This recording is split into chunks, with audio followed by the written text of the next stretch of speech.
ሰላምታችን በያላችሁበት ይድረሳችሁ የተወደዳችሁ ተመልካቾቻችን የአማራ ሚዲያ ኮርፖሬሽን ከባህር ዳር ዩኒቨርሲቲ ጋር በጋራ በመሆን በየሳምንቱ በዚህ ሰዓት ወደናንተ የሚያደርሱት የመስኮተ ጥበብ ዝግጅታችን ተጀምሯል። እንግዲህ በመስኮተ ጥበብ ዝግጅታችን የባህር ዳር ዩኒቨርሲቲን የተመለከቱ ጉዳዮችን ነው ወደናንተ የምናደርስበት። እንግዲህ በዛሬው ዕለትም 3 ዝግጅቶችን ወደናንተ የምናደርስ ነው የሚሆነው። በቅድሚያ ግን በባህር ዳር ዩኒቨርሲቲ በሳምንቱ ውስጥ ምን አይነት ሁነቶች ተከናወኑ የሚለውን በመረጃ አዜብ ዮሐንስ ታስዳስሰናለች። እሱን ተከታትለን ከኔ ጋር ተመልሰን እንገናኛለን። ጥሩ ጊዜ ይሁንላችሁ። የባህር ዳር ዩኒቨርሲቲ 2017 በጀት ዓመት የስራ አፈጻጸም ሪፖርትና የራዕይ ጥበብ ቁጥር 2 የ5 ዓመት የራስ ገዝ ሽግግር እቅድ ማስተዋወቂያ መድረክ የዩኒቨርሲቲ ፕሬዝዳንት፣ ምክትል ፕሬዝዳንቶች፣ መምህራንና የአስተዳደር ሰራተኞች በተገኙበት ተካሂዷል። የባህር ዳር ዩኒቨርሲቲ ፕሬዝዳንት ዶክተር መንገሻ አየነ የ2017 በጀት ዓመት የእቅድ ክንውን ሪፖርት ለዩኒቨርሲቲው መምህራንና ለአስተዳደር ሰራተኞች አቅርበዋል። በሪፖርታቸውም ዩኒቨርሲቲው ሀገር አቀፍ ስራዎችን በብቃት ከመፈጸም ጀምሮ በመማር ማስተማር በላብራቶሪ አደረጃጀትና ዓለም አቀፋዊ እውቅና እንዲያገኙ በማድረግ ለመማር ማስተማርም ሆነ ለባህር ዳር ከተማ አስተዳደር የሚሆኑ የተለያዩ ሶፍትዌር የማበልጸግ ስራ በመስራት አገልግሎት ላይ ማዋሉን ተናግረዋል። ዩኒቨርሲቲው ባሳለፈው የትምህርት በጀት ዓመት የበየነ መረብ ትምህርትን አስመልክቶ ባለሙያዎችን በመመደብና የተለያዩ ግብአቶችን በማሟላት እንዲሁም ዩኒቨርሲቲው ዓለም አቀፋዊነቱ ላይ ጠንካራ ስራ መስራቱን በሪፖርታቸው ገልጸዋል። በቀጣይ ትኩረት ሊደረግባቸው የሚገቡ ነጥቦችን አንስተው በክንውን ሂደት ሊኖር የሚገባውን የሰራተኞችን ትብብር ጥሪ አቅርበዋል። በጉባኤው ላይም የባህር ዳር ዩኒቨርሲቲ ራስ ገዝ ሽግግር አስተዳደር ጽህፈት ቤት ኃላፊ ተወካይ ዶክተር አስቻለው ዳጉማ የራዕይ ጥበብ ቁጥር 2 የራስ ገዝ ሽግግር የ5 ዓመት እቅድን ይፋ አድርገዋል። የዩኒቨርሲቲ ፕሬዝዳንት ዶክተር መንገሻ አየነ የራዕይ ጥበብ ቁጥር 2 የራስ ገዝ ሽግግር የ5 ዓመት እቅድን በተመለከተ የአደራ ስጦታ ለዘርፉ ምክትሎች ሰጥተዋል። የባህር ዳር ዩኒቨርሲቲ ትምህርት ኮሌጅ ከኖርዌይ ሳይንስና ቴክኖሎጂ ዩኒቨርሲቲ ጋር በጋራ በመተባበር 3ኛውን ዓለም አቀፍ የሳይንስና ሂሳብ ትምህርት ጉባኤ በሳይንስ ቴክኖሎጂና በሂሳብ ትምህርት ዙሪያ አካሂዷል። በጉባኤው የመክፈቻ ንግግር ያደረጉት በባህር ዳር ዩኒቨርሲቲ ኖርሄድ ፕሮጀክት አስተባባሪ የሆኑት ዶክተር ዳዊት አስራት በሳይንስና ሂሳብ ትምህርቶች ዙሪያ በዘርፉ ስርዓተ ትምህርት በመቅረጽ ፕሮጀክት በመስራት ልምድ ያላቸው ተመራማሪዎች በሚያቀርቡት ሀሳብ ውይይት እንዲካሄድ በማድረግ የጉባኤው ቀዳሚ ዓላማ እንደሆነ ተናግረዋል። በአብዛኛው ተማሪዎች ሂሳብና ሳይንስ ትምህርቶችን እንደ ከባድ ስለሚቆጥሩ እንዲሁም ዝቅተኛ ውጤት ስለሚታይባቸው ለነዚህ ትምህርቶች ትኩረት በመስጠት የመምህራን ስልጠና ፕሮግራሞችን መቅረጽ ባሻገር በዘርፉ ጥናትና ምርምር በማድረግ ልምድ ያላቸው ባለሙያዎች ደግሞ በጉባኤው በመወያየት ለመፍትሄ ጥሩ ነገሮችን ማግኘት ይቻላል በማለት ጉባኤው ለ3ኛ ጊዜ መዘጋጀቱን ዶክተር ዳዊት ገልጸዋል። በጉባኤው ከተለያዩ ዩኒቨርሲቲዎች የመጡ መምህራንና ተመራማሪዎች በተለያዩ ርዕሰ ጉዳዮች ዙሪያ ቁልፍ ንግግር አድርገዋል። በጉባኤውም የዩኒቨርሲቲው ፕሬዝዳንት ዶክተር መንገሻ አየነን ጨምሮ በርካታ የትምህርት ባለሙያዎችና ተማሪዎች በተገኙበት ከ20 በላይ ጥናታዊ ጽሑፎች ቀርበው ውይይት ተደርጎባቸዋል። መረጃውን ከዩኒቨርሲቲው የፌስቡክ ገጽ አገኘን። ከመረጃው ተመልሰናል። የተወደዳችሁ ተመልካቾቻችን በቀጣይ ደግሞ በባህር ዳር ዩኒቨርሲቲ የኢትዮጵያ ቴክስታይልና ፋሽን ቴክኖሎጂ ኢንስቲትዩትን በወፍ በረር ልናስቃኛችሁ ወደናል። ይህንንም ዝግጅት ደግሞ ወደናንተ የምታደርሰው አዜብ ዮሐንስ ናት። ከዝግጅቱ በኋላ ከኔ ጋር ተመልሰን የምንገናኝ ነው የሚሆነው። ጥሩ ጊዜ ይሁንላችሁ።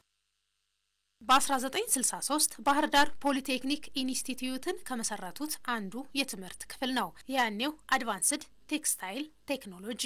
ይህ ትምህርት ክፍል እያደገ ሄዶ ዛሬ ላይ ተቋማትን ፈጥሯል። ከነዚህ ውስጥም የኢትዮጵያ ቴክስታይልና ፋሽን ቴክኖሎጂ ኢንስቲትዩት አንዱ ነው። ኢንስቲትዩቱ በተለያዩ ፋካልቲዎችና ትምህርት ቤቶች ነው የተዋቀረው። በእነዚህ ስር የተለያዩ የጨርቃጨርቅ፣ ቆዳ፣ አልባሳትና ፋሽን ቴክኖሎጂ የትምህርት አይነቶች ይሰጣሉ። በዛሬው ዝግጅታችን ምን አይነት የትምህርት አይነቶች ከመጀመሪያ ዲግሪ እስከ 3ኛ ዲግሪ ይሰጣል የሚለውን እንዳስሳለን። አብራችሁን ቆዩ። የኛ ፋካልቲ ቴክስታይል ፋካልቲ ነው። የሚሰጡ የተለያዩ የቢኤስሲ፣ የኤምኤስሲ እንዲሁም የፒኤችዲ ፕሮግራሞች አሉን። ለመጥቀስ ያክል የቢኤስሲ ፕሮግራሞች የሚሰጡ አንደኛው ቴክስታይል ኢንጂነሪንግ፣ ሁለተኛው ቴክስታይል ኬሚካል ፕሮሰስ ኢንጂነሪንግ፣ ሶስተኛው ቴክስታይል ኤንድ አፓረንት መርቻንዳይዚንግ እንዲሁም በቅርቡ የጀመርነው ቴክስታይል ዲዛይንስ እንዲሁም ለወደፊት ያው እንጀምራቸዋለን ብለን ያስቀመጥናቸው ያለቀ ካሪኩለም ያላቸው ፖሊመር ኤንድ ፋይበር ኢንጂነሪንግ የሚባል ፊልዶች አሉና ማለት ነው። በእኛ ፋካልቲ ማስተርስ ደረጃ ለአብነት ያክል ቴክስታይል ኬሚስትሪ፣ ቴክስታይል ማኒፋክቸሪንግ፣ ቴክስታይል ቴክኖሎጂ፣ ፋይበር ሳይንስ ኤንድ ቴክኖሎጂ እንዲሁም ቴክስታይል ማቴሪያል ሳይንስ ኤንድ ኢንጂነሪንግ የሚሉ እነዚህ በቢኤስሲ የምንሰጣቸው ነው። በፒኤችዲ ደረጃ ቴክስታይል ቴክኖሎጂ የሚባላሉ ወደ 6 የተለያዩ ዲፓርትመንቶች አሉት ማለት ነው። ያው ትልቅ ሂውጅ የሆነ ፋካልቲ ነው ማለት ነው።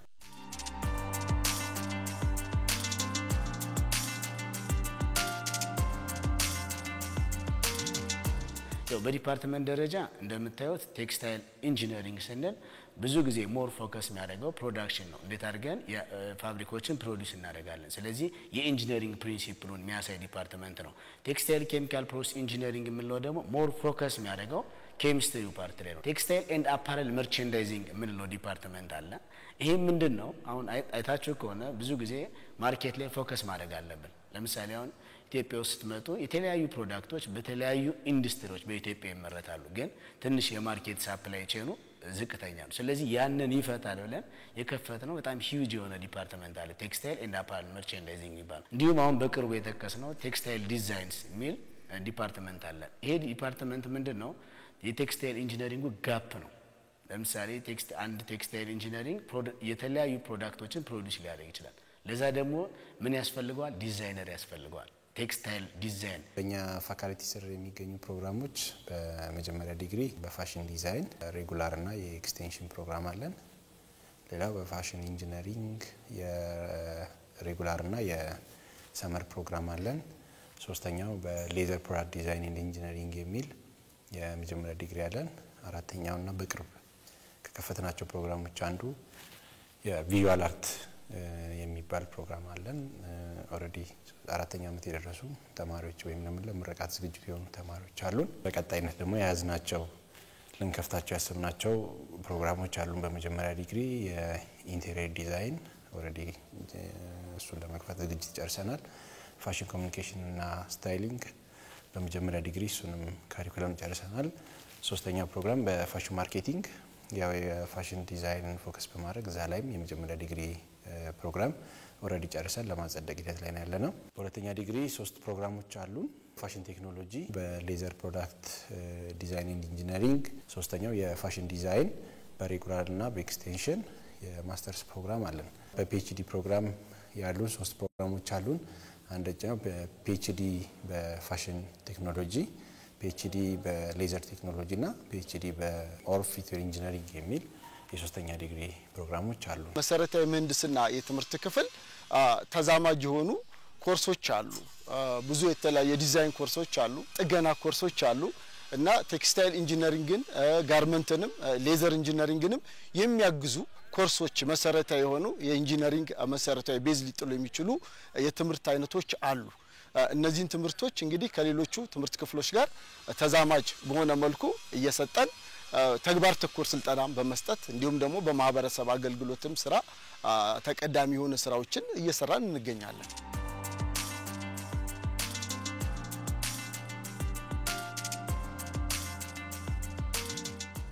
እነዚህ የትምህርት ዘርፎች ብዙ ጊዜያቸውን በተግባር ማየትን ይጠይቃሉና ትምህርቱን ተግባር ተኮር ለማድረግ የተለያዩ ተግባራዊ ልምምድ የሚደረግባቸው ቤተ ሙከራዎች አሉ። ብዙ ላቦራቶሪዎች አሉን። ለምሳሌ ከቴክስታይል ፋይበር ወይም ጥጥ እንዴት አድርገን ቴስት እናደርጋለን ከሚለው ጀምሮ እስከ መጨረሻው የማቅለም ዳይንግ ኤንድ ፕሪንቲንግ የማድረግ ደረጃ ይደርሳል። ከዚህ ውስጥ ስንጠቅስ ቴክስታይል ፋይበር ላቦራቶሪዎች አሉን። እነዚህ የፋይበሩን ፕሮፐርቲ የምናጠናበት ወይ ባህሪ ምን ይመስላል የሚለው የምናጠናበት አለ። ሌላኛው ያርን ፕሮፐርቲ ቴስቲንግ የምንለው የክሩን ባህሪ የምናጠናበት ነው፣ ላቦራቶሪዎች አሉና ሶስተኛው ደግሞ የፋብሪክ ቴስቲንግ የምንለው ነው። ስለዚህ ልብሶች ምን አይነት ባህሪ ያላቸው ምን አይነት ፕሮፐርቲዎች ቴስት ይደረጋሉ። እንዲሁም በተጨማሪ ለምሳሌ ዳይንግ ኤንድ ፕሪንቲንግ የምንለው ለምሳሌ ልብሶቻችን የለበስነው ልብስ አለ፣ እንዴት ዳይ ይደረጋል፣ እንዴት የተለያዩ ፕሪንቲንጎችን ማድረግ እንችላለን፣ እንዴት አድርገን መሸጥ እንችላለን የሚለውን ነገር የሚያሳይ ብዙ አይነት ነገሮች አሉና ብቸኛው የኢንጂነሪንግ ዘርፍ ነው። በ14 ፓራሜትር ኢንተርናሽናሊ አክሬዲት የተደረገ ላቦራቶሪ ያለው ብቸኛ የኢንጂነሪንግ ነው በኢትዮጵያ። ማንኛውም ኢትዮጵያ ውስጥ ያለ የኢንጂነሪንግ ተቋም አክሬዲት የተደረገ ላቦራቶሪ የለውም ማለት ነው። ከጤናዎች ውጭ በኢንጂነሪንግ ዘርፍ ላይ የመጀመሪያው ነው። በ14 ፓራሜትር አክሬዲት የተደረገ አክሬዲት ከተደረጉት ውጭ ተጨማሪ ስኮፕ የቀሩና ፓራሜትሮችን ኦሬዲ እየጨረስንበት ሁኔታ ነው። እንዲሁም የተለያዩ ተጨማሪ ሳፖርት የምንላቸው ላቦራቶሪዎች አሉ። ለምሳሌ አንደኛው ትልቁ ሂውጅ ከተለያዩ ኤንጂኦዎች ያገኘ ነው የሜዲካል ቴክስታይል ላቦራቶሪ የምንለው አለ። ሌላኛው የተለያዩ ሪሰርች ሴንተሮች አሉና የመጀመሪያው ኢንዲጂነስ ቴክስታይል ሪሰርች ሴንተር የምንለው ነው። ሌላኛው ሪሰርች ሴንተራችን ቴክስታይል ፋይበር ሳይንስ ኤንድ ኢንጂነሪንግ የሚል ሪሰርች ሴንተሮች አሉና በዚህ ውስጥ ምንድነው ሜዲካል ቴክስታይል አብሮ ያለበት ሪሰርች ሴንተር ነው። ያው ሜዲካል ቴክስታይል ስንል አሁን ብዙ ጊዜ አይታችሁ ከሆነ የሜዲካል ፕሮዳክቶች ኢትዮጵያ ውስጥ አይመረቱም፣ ውጭ ነው የሚመጡ። ስለዚህ አሁን ይሄን ደግሞ ስናቋቋም የኢትዮጵያ ውስጥ መመረት አለበት። ለምሳሌ ባንዴጅ ብንወስድ፣ ከቨሮል ስንወስድ፣ ፌስ ማስክ ብንወስድ፣ ጓዝ የምንለው ወይም ፋሻ የምንለው እነዚህ ኢትዮጵያ ውስጥ ቢመረቱ የተሻለ ነው በሚል እኛ ጋር ሪሰርች ሴንተር ከፍተን ይሄ ሪሰርች ሴንተር አምርቷል። ከዚህ በፊት እነዚህን ፕሮዳክቶች ግን ምን አልነበረንም? ቴስት የሚያደርግ ፓራሜትሮች አልነበሩ፣ ኢኩዊፕመንቶች አልነበሩና መሳሪያዎች አሉ።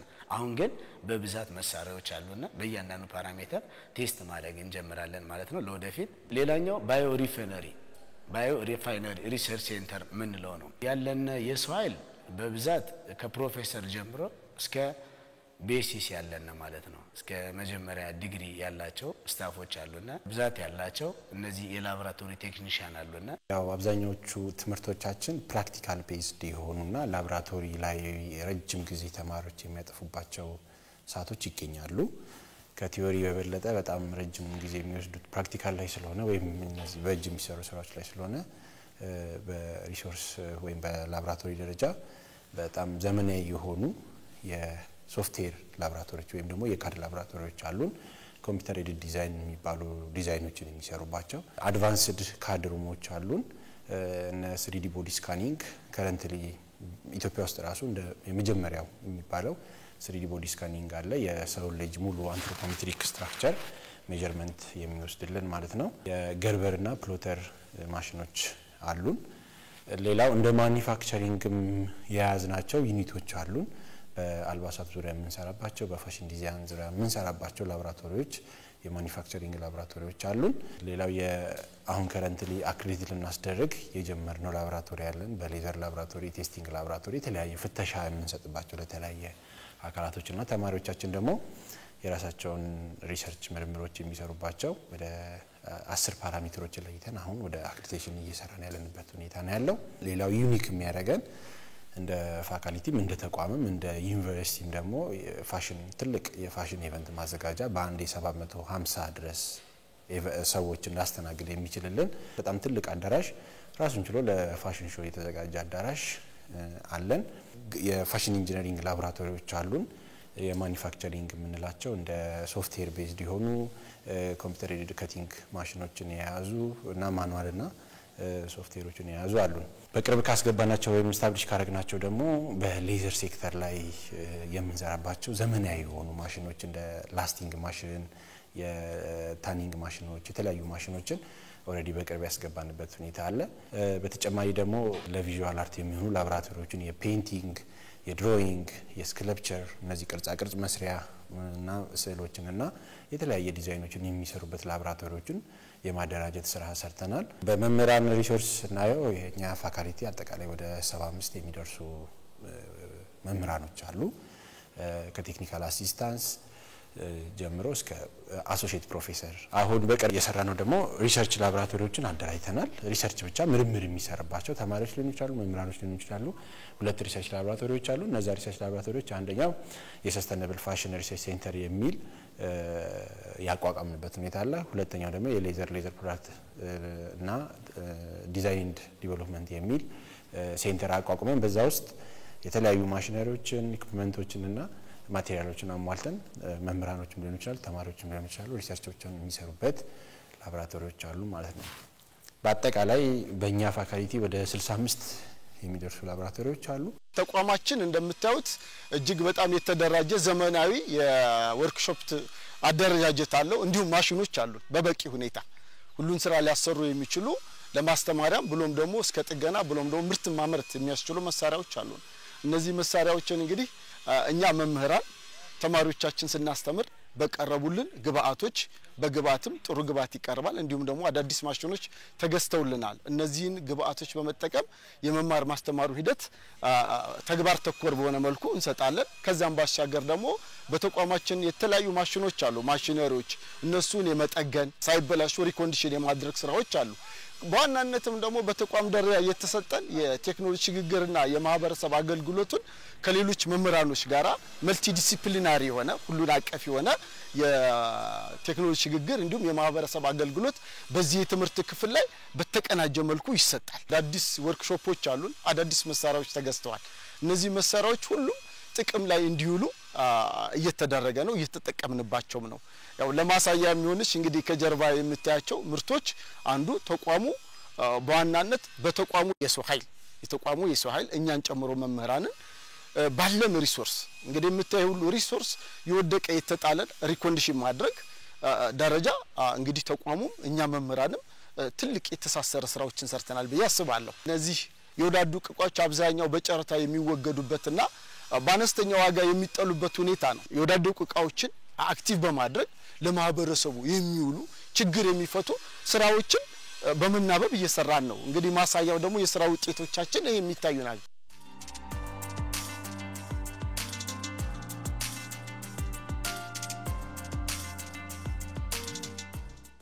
በባህር ዳር ዩኒቨርሲቲ ስር ከሚገኙ ኢንስቲትዩቶች አንዱ የሆነው የኢትዮጵያ ቴክስታይልና ፋሽን ቴክኖሎጂ ኢንስቲትዩት ዓለም አቀፋዊነት ላይ በትኩረት እየሰራ ይገኛል። ለዚህም ከሀገር ውስጥም ሆነ ከሀገር ውጭ ካሉ ተቋማት ጋር በጋራ ትብብር ይሰራል።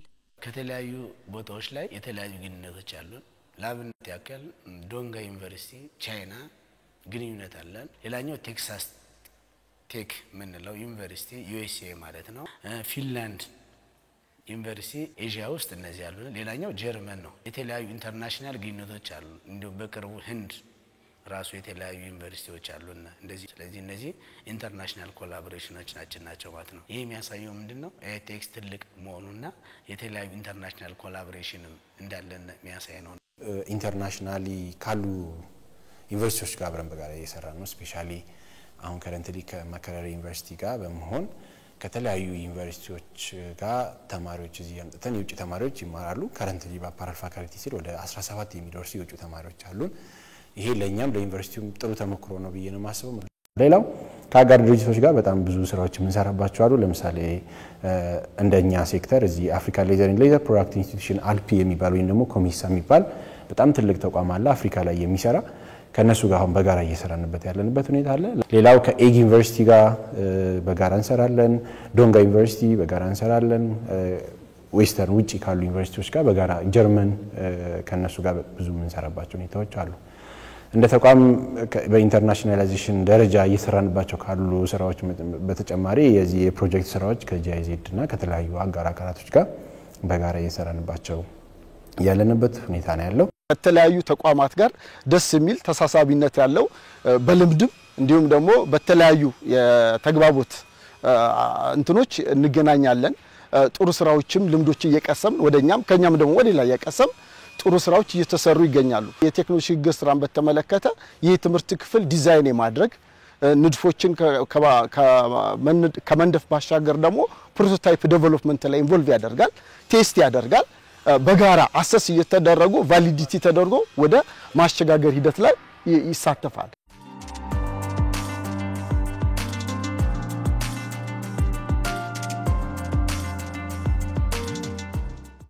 በ1963 በአንድ የትምህርት ክፍል የተጀመረው የኢንስቲትዩቱ ጉዞ በርካታ ስኬቶችን አስመዝግቧል። እኛ ብዙ ስኬቶችን አሳክተናል። በዚህ 60 ዓመት ውስጥ የመጀመሪያዎችም ስለሆነ ይሄ ተቋም እንዲሆን ያደረገው ቴክስታይል ኢንጂነሪንግ ዲፓርትመንቱ ነው ብለን ነው የምናስብ።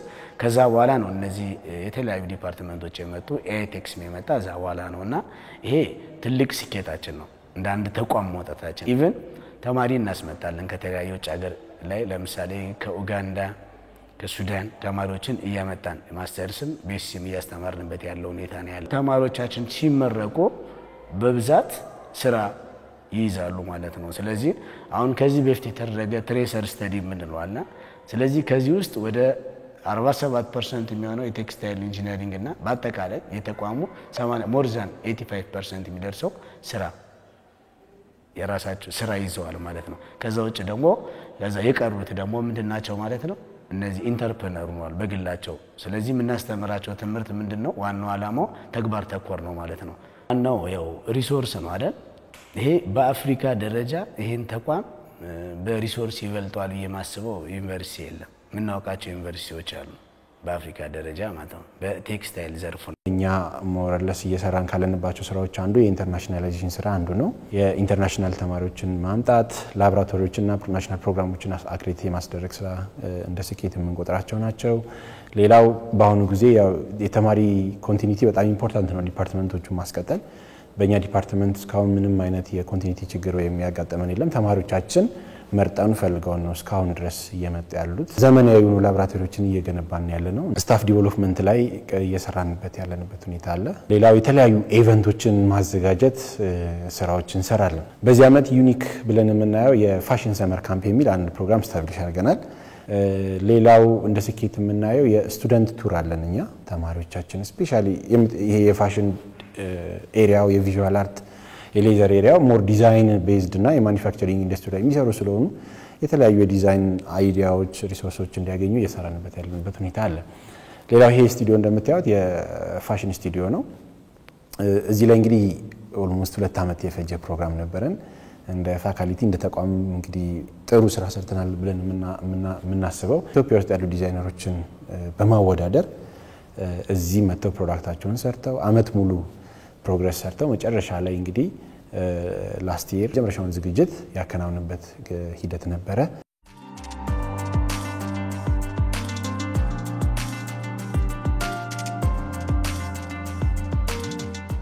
የተወደዳችሁ ተመልካቾቻችን እየተከታተላችሁ የምትገኙት በየሳምንቱ በዚህ ሰዓት ወደ እናንተ የሚደርሰውን የመስኮተ ጥበብ ዝግጅታችንን ነው። እየተከታተላችሁን ስላላችሁ እጅግ አድርገን እናመሰግናለን።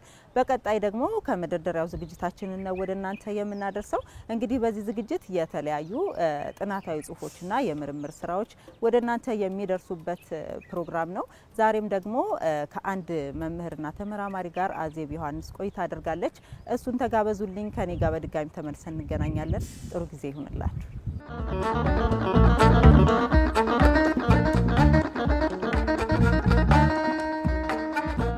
ዶክተር ተስፋዬ አላምረው እባላለሁ። በኬሚካልና ምህንድስና ፋካልቲ ውስጥ አስተማሪና ተመራማሪ ነኝ። ዛሬ ላይ የሶስተኛ ዲግሪን የሰራሁበትን አንዱን ስራዬን አስተዋውቃችኋለሁ። ኦክሲጅን ሪዳክሽን ሪአክሽን ነው የሚባለው። ምንድነው? ኦክሲጅንን ወደ ሪዲዩስ አድርገን ወደ ውሃና ወደ ኃይል መቀየር ነው። ይሄ ደግሞ ጠቀሜታው ፊውል ሴል የሚባላል። ፊውል ሴል የምንላቸው ኢነርጂ ነው የሚያመነጩት። ልክ እንደ ባትሪ ኦክሲጅን ሪዲዩስ አድርገው ሃይድሮጅን ደግሞ ኦክሲዳይዝ ሆኖ ኢነርጂ ያመነጫል። ልክ ባትሪ እንደምንልፍ እቺ ትንሿ ባትሪ ያለች አይደል? ልክ እንደዛ ሁላ የኦክሲጅን ባትሪ ማለት ነው በአማርኛው ሲተረጎም የኦክሲጅን ባትሪ ማምረት ነው። ምንድነው የምናደርገው? ኦክሲጅን ይገባል፣ ወደ ውሃ ይቀየራል። የዛኔ የሚለቀው ኤሌክትሮን አለ። ያን ኤሌክትሮን ወደ ኢነርጂ መቀየር ማለት ነው። እና መነሻ ምክንያቱ ያው ይሄም ታዳሽ ኃይሎችን ከመጠቀም አንፃር አማራጭ ከመፈልግ ያው ባትሪ ቴክኖሎጂ አሁን በጣም እየሄደ ነው ያለው። ከባትሪ ውጭ ግን የባትሪ ምንድነው ቻርጅ ይፈልጋል። ቻርጅ እና የሆነ ቦታ ላይ ሲያልቅብሽ ቻርጅ ታደርጊያለሽ። የዚህኛው ግን ምንም አይፈልግም። ጥሩ ካታሊስት ከሰራነ ኦክሲጅን ብቻ ነው የሚፈልገው። ኦክሲጅን ሳክ ያደርጋል፣ ወደ ኢነርጂ ይቀይራል ማለት ነው። ስለዚህ ምንም አሁን ለገጠሩ አካባቢ ወይ ደግሞ ኦፍ ግሪድ ለሆነ የኤሌክትሪክ ተደራሽነት የሌለው አካባቢ ላይ የኃይል አማራጭ ይሆናል የሚል መነሻ ነው ወደዚህ ስራ እንድንገባ ያደረገን። እና ደግሞ ኦክሲጅን አባንደንት ነው አየር ላይ በስፋት የሚገኝ ስለሆነ ጥሩ ጅማሮ ነው። እኛ የሰራነው ካታሊስት ከብረት የተሰራ ነው። ስለዚህ ያን ከብረት የተሰራ ብረት ቺፕ ነው። ቀደም እንዳልኩሽ የካታሊስቶች ስራው አዲስ አይደለም፣ ግን ምንድነው በጣም ቻሌንጂንግ የነበረው የውድ ካታሊስቶችን ነው የሚጠቀሙት። ፊውል ሴሎች እንደ ፕላቲኒየም እንደ ጎልድ አይነት ካታሊስቶችን ነው የሚጠቀሙት። ስለዚህ አሁን ሌላኛው ዓላማችን ምንድነው? ርካሽ ማድረግ የካታሊስቶችን ኮስት።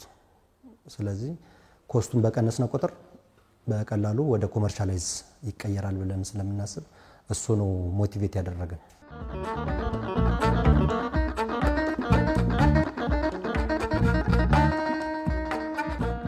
የስራው ሂደት ከካታሊስቱን ከማምረት ጀምሮ ቴስት ከማድረግ ድረስ ያው አመታትን ይፈጃል።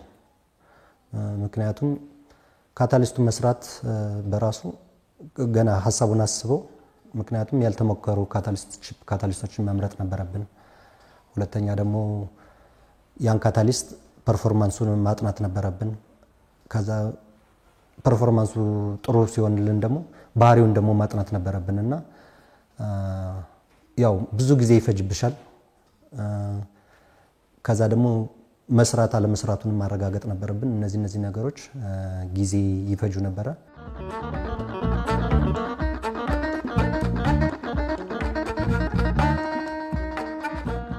ውጤቱ አበረታች ነው። እኛ ያወዳደርነው ከፕላቲኒየም ጋር ነበር።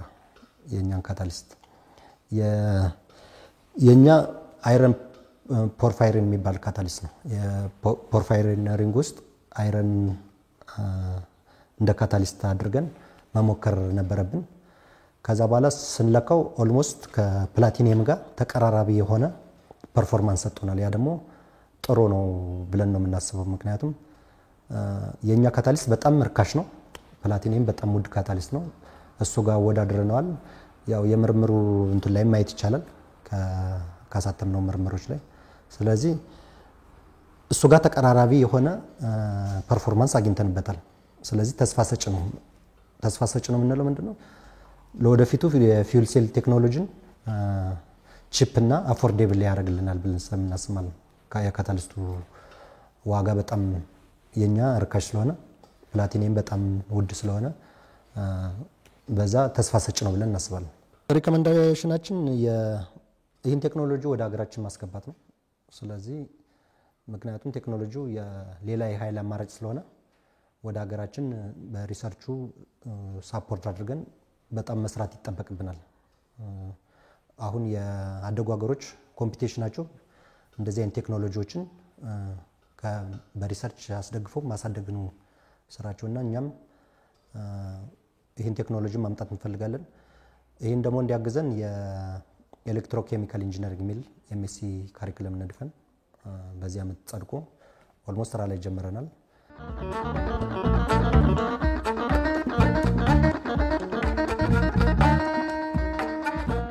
እንዲህ አይነት ቴክኖሎጂዎች አድቫንስድ ቴክኖሎጂዎች ናቸው እና አዲስ ናቸው።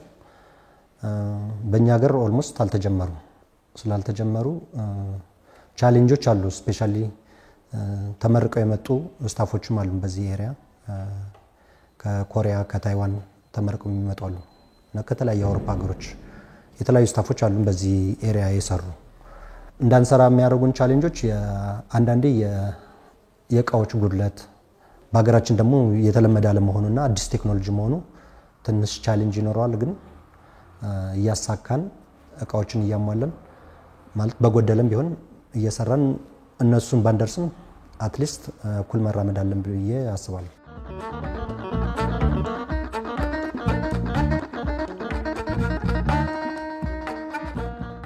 የተወደዳችሁ ተመልካቾቻችን 3 ዝግጅቶችን ወደ እናንተ ያደረስንበት የዛሬው የመስኮተ ጥበብ ዝግጅታችን እስካሁን የተከታተላችሁትን ይመስል ነበረ። በቅድሚያ በሳምንቱ ውስጥ በባህር ዳር ዩኒቨርሲቲ የተከናወኑ ሁነቶች ምን ይመስላሉ የሚለውን በመረጃ አደረስናችሁ። በቀጣይ ደግሞ በባህር ዳር ዩኒቨርሲቲ የኢትዮጵያ ቴክስታይልና ፋሽን ቴክኖሎጂ ኢንስቲትዩትን በወፍ በረር አስቃኘናችሁ። በስተመጨረሻም ደግሞ ከመደርደሪያው ዝግጅታችንን ወደ እናንተ አደረስን። በቀጣይ ሳምንት በሌሎች ዝግጅቶች የምንጠብቃችሁ ነው የሚሆነው። ፕሮግራሞቹን በማዘጋጀት አዜብ ዮሐንስ፣ በትውውቅ ደግሞ ተስፋነሽ ጥሩነህ አብሬያችሁ ነበርኩኝ። እስከ ሳምንት ቸር ቆዩልን።